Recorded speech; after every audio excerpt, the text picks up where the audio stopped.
Alright, before this video begins, I need to tell you guys the hassle I went through in order to get this video up for you, alright? Now, first of all, here, we're watching Warhawk on the PlayStation 3. Sony announced that this game, they're going to be shutting down the servers on October 25th, which is the day I'm actually recording this voiceover. Warhawk was one of my favorite multiplayer games of all time. I wanted to jump back in here, alright? But I originally wanted to do this direct capture footage, and if you haven't figured it out by now, this is not direct capture at all. This is actually off-screen game capture recorded from my cell phone. Yes, my Nokia 7 Plus is actually recording my TV screen right now. I did the best I could in editing to make sure that it wasn't apparent for you guys, that it looked as good as it could. So I hope that it's not... I just hope that it's at least watchable, alright? But regardless, let me explain to you guys the absolute hassle I basically went through in order to get this game even recorded. So I was originally going to record direct capture of Warhawk on the PS3, and so I thought to myself, you know, I don't have a capture card at all, so I'll plug it into my Xbox One X, and then I'll stream the Xbox One X to my PC, and then I'll do a direct capture on my PC screen using like OBS or something, and that'll be fine.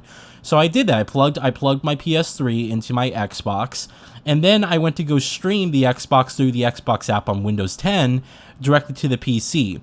Now, because the way the Xbox One X works, and the way that Microsoft doesn't basically want you stealing live shows and movies on TV and then rewatching them later, basically you can't stream the One Guide app, which is the app that allows you to view whatever HDMI input you have in the Xbox One. And so that app was basically unstreamable, and that makes sense. Microsoft doesn't want you stealing, content from TVs. They don't want you recording movies that you watched on HBO and then, rewatching them later for eternity. It makes sense. I understand. All right, no problem there. So I was thinking to myself like a different way, and I said, okay, wait, what about remote play? Remote play is a feature that was on PS3 and that they allowed on, PC and PS Vita, PSP, and Vio phones, Xperia phones actually. And I had to go download a really old version of remote play that was compatible with the PS3. And I did. It downloaded and I was able to get it installed, and I actually got the signal video up on the PC version, except on remote play on PC, you cannot use the PS3 controller for whatever reason. Like for some reason, whenever you plug in the controller on PC or whenever you plug it in directly to your PS3, it does not allow you to use the controller on remote play for PS3 on your PC. All right, I don't understand why, but it just doesn't. On top of that, the video quality was terrible. And I mean terrible, like lower than 720p sub HD levels. It was grainy. It did not look that good at all. So, okay, I get it. Fine. So I said to myself, well, fuck it. I'm going to go have to get a capture card. I'll just get a capture card from Best Buy and then I'll return it. And so I did. I went and I got a capture card from Best Buy and I plugged everything in, plugged the PS3 into it. And lo and behold, no video signal. And so I'm sitting here, I'm like scratching my head, like, why is nothing working out? And then I remembered that the PlayStation 3 had something called HDCP, which is in the PS4, but basically Sony has an option that allows you to disable the HDCP, so it's not even an issue if you want to record gameplay directly from a capture card. But on the PS3, they never updated it to be that way. HDCP, by the way, is actual software. In fact, actually in the PS3, it's an actual hardware chip, but it basically prevents you from copying Blu-rays. That's essentially why Sony put it in there, because it was brand new at Blu-rays, the PS3 was when it came out, and they didn't want you copying Blu-rays and selling them or giving them away to your friends, so they had this in there, and it basically prevents any capture device from reading the video signal on the PS3. You need to have an HDCP compatible device, all right? Didn't work out for me. So I said to myself, okay, great, I need to get a splitter. And I had to go over the fries, and I had limited time to record this, keep in mind. This was like the day before the Warhawk servers closed.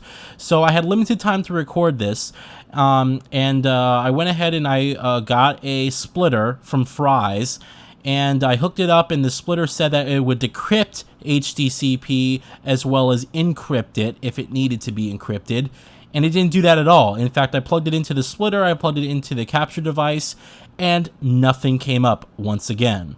So I even tried plugging in the splitter to the Xbox One X and then having the Xbox One X plug into the capture card and having the capture card plug into the TV and then the computer, and it still didn't work. So I literally tried for like 5 things in order to get this video directly captured for you guys, and I was left with it not working whatsoever. And I'm very sorry about that. Basically what you guys are watching right now is off-screen capture recorded from my cell phone because I didn't have my camera. I was at Jacob's house. I didn't have my camera at all, and that was really sad. And so all I had was off-screen capture. Anyway, so let's talk about Warhawk here, all right? Man, I miss multiplayer games like this.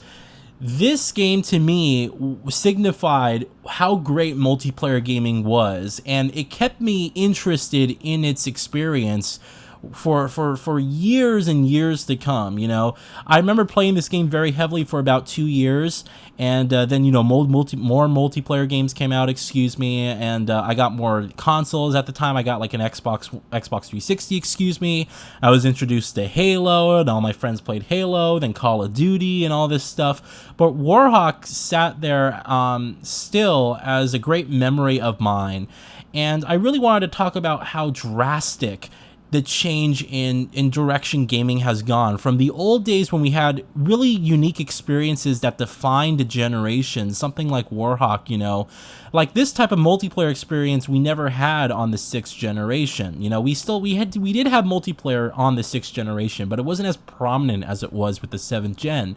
And I remember playing this game the first time. We had these large open maps. There was 32 players in one online, you know, battle, and you could get on planes in these you know, Warhawks, which were VTOLs. You could go on and ride jeeps. You can get into tanks. There was ground warfare and whatnot, and different weapons you could have, and it was just incredible at the time to be able to go and do all this stuff. And it really, you know, defined in what really the power of the PS3 could really bring. You know, and a lot of people had some issue with the fact that apparently this game originally was going to have a single-player campaign, then it was kind of canned after that. But regardless, you know, and I wasn't following the industry, you know, at that time, because I was like, you know, 10, 11 years old, and I just didn't care as much. But I remember playing this game, and it was one of the first PS3 games I got when I got the console. It was like Uncharted, then I got Warhawk and MotorStorm. And I remember playing this game, and I was just completely blown away by what I was seeing on screen. It was like, it had heavy action, it was chaos, there was like large battles, the graphics looked great at the time. In fact, I was playing this on a 60-inch 4K TV, and my God, you know, it looked good. It didn't look like, you know, a poorly made game with, like, you know, I mean, I guess they're kind of terrible textures by today's standard, but I wasn't bothered by any of it. And from a distance, the whole scenery and how the maps were laid out and everything worked out very well. And I look at multiplayer games today, and I look at games like, you know, PlayerUnknown Battlegrounds and Fortnite. I know those are popular, and I know people love them, right? But I look at that game, and I just think to myself, you know, how sort of limited their experiences are. You know, how Fortnite basically takes this concept of Battle Royale, and they drop you into a large map, and it's like everybody for themselves. But you don't have, like, you know, you don't have combat like this. You don't have these large VTOLs and these dogfights in the air, and you can't land and, like, do capture the flag where you take someone's flag and then drive to the other side of the map, you know, and have these tanks, and then have this cooperative teamwork where people can jump into your vehicles with turrets and everything like that, and these different weapons with flamethrowers, and everyone kind of starts off on an evil playing ground. You don't have those experiences, and you know, it's amazing. I look at the games today, and I think to myself, what the hell happened to multiplayer games? Because about 80% of all the games that come out that have multiplayer, I'm like completely disinterested in. I don't care, you know. I look at, you know, how Halo has changed, and how it's a far cry from like what Halo 3 was. And I'm not saying that, you know, how dare things change and progress. I'm all for a progressive, you know, mindset and stance, and sure, things should change, and it shouldn't just be about, oh, if it ain't broke, don't fix it. There should be innovation that's involved. But I just feel like we haven't had innovation in a long time. We've had, hey, let's find something that works. Oh, Battle Royale. That's completely popular now. You know, everybody loves it right now. So let's create as many similar experiences for Battle Royale as possible, and let's just jump on the hype train and hope people will stick with it. And there's a lot of games that have done that. You know, Call of Duty has done that recently, where it wasn't a game that included that game mode, but because it's popular and because everybody's playing it, it's what, you know, they've decided to include in their game. So much so that it's completely removed and replaced the single player campaign, at least for Black Ops 4. I do hope that the next Call of Duty for 2019 will still include a single player campaign, but if it doesn't, man, have times changed, you know? So I mean, I look at this game and I it's amazing because I jumped into this game and I had fun with it like almost immediately. I know you guys are watching poor gameplay here, and keep in mind I haven't played this game for like a decade at this point, right? It's been like a very long time since I've last played Warhawk, but I was able to get into a game here, and there's basically two types of people playing. There's the people who, you know, who have always played this game, and they're like the veterans who constantly return to it, who are in clans and play with their friends and whatnot. And then really there's people who are the dreamers like myself, who like to reminisce about the gameplay experience and wanted to return to this game because they had such a good time. And it's quite a shame, you know. I'm thinking to myself how you know, how fun this game was, and then I also think to myself, what's the replacement for this generation? What's the next Warhawk that we've had? And I can't think of one. I can't think of a game that has really has really brought to my mind, this is the next generation Warhawk. It hasn't happened, you know. And I'm not saying this game's the best multiplayer game of all time. I'm definitely not. I am saying, however, that it was one of the most fun multiplayer games I've ever had the pleasure of playing. And on top of that, it was a unique experience. You gotta keep in mind that Battlefield at the time wasn't doing things like this on console. We didn't have like the Bad Company series and the Battlefield 3 and all those gameplay changes and everything that has brought forward. We had Battlefield on PC, and on consoles it was always a little bit disjointed. And that stuck with Battlefield throughout the whole 7th generation, with them being half player count on consoles because they just couldn't simply handle it. You know, speaking of Battlefield, this game, playing it today, really gave me a similar feeling with like games like, you know, Battlefield, where you have these large maps and these large conquest battles, and you have, you know, the jets in the air, which you can have, you know, helicopter fights and whatnot. But still, you know, what I liked about this game is that it had like a tongue-in-cheek humor to it. It didn't take itself completely seriously, and you were able to have fun with it, and it had such a fascinating world to it that didn't necessarily need a story for it to be successful. But you look at like the game and you're like, you know, this is pretty cool. You have like a World War II-esque, you know, sci-fi shooter here with technology, and, you know, you have these old, you know, assault rifles, but then you have these VTOL planes, and it's fantastic. You know, and it's really sad to see how things have changed over the years for maybe not necessarily the better, you know.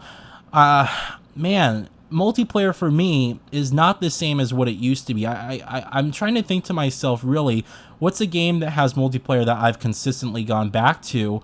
And, you know, I think about the previous Battlefields from like a few years ago, for example, Battlefield 4. I jumped back into Battlefield 1 a few times, but after playing the Battlefield 5 beta, I was not impressed. I liked the Call of Duty Black Ops 4 beta, but again, I wasn't like, it's Call of Duty, you know. It's sort of like, oh, this is fun, but it's what we had before, with some type of, you know, variation with the blackout mode and whatnot. But that's just them cashing in on a fad, quite frankly, regardless of whether they did it better or not.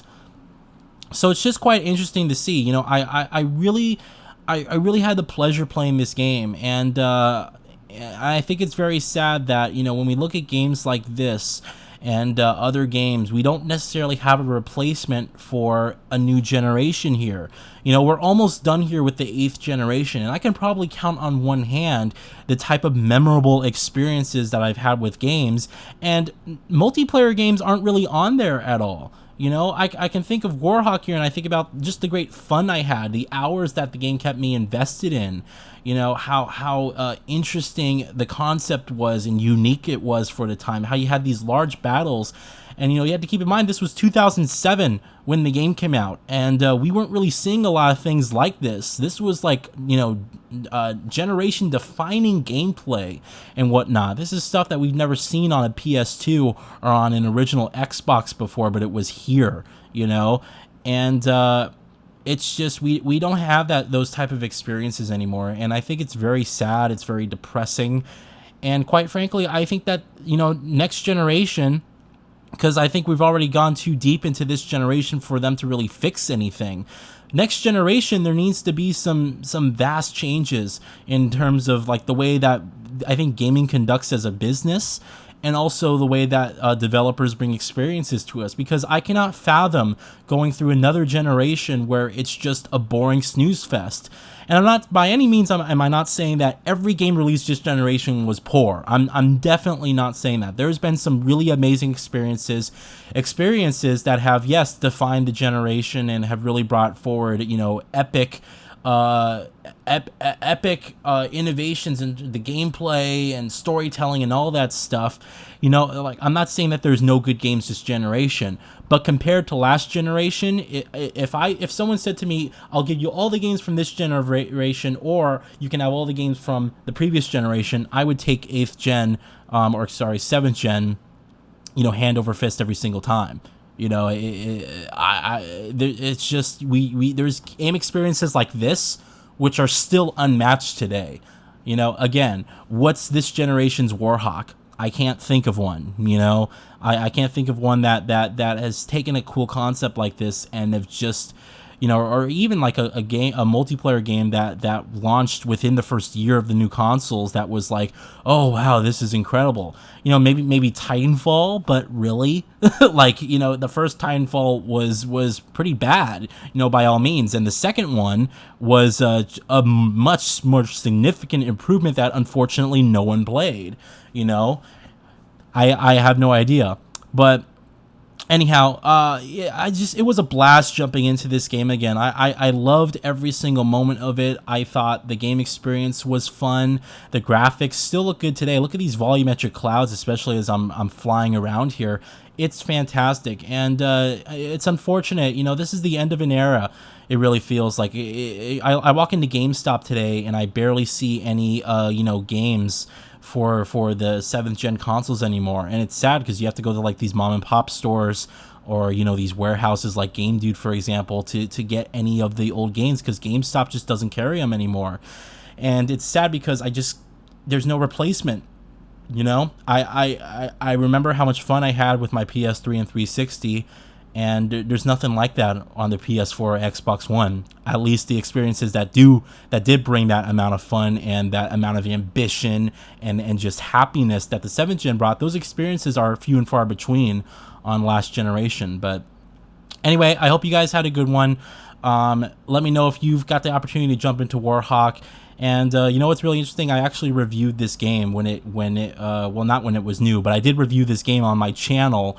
So I definitely recommend that if you want to go watch that, you definitely check it out. All right. So you guys have a good one, and I'll talk with you later. And thank you so much for watching.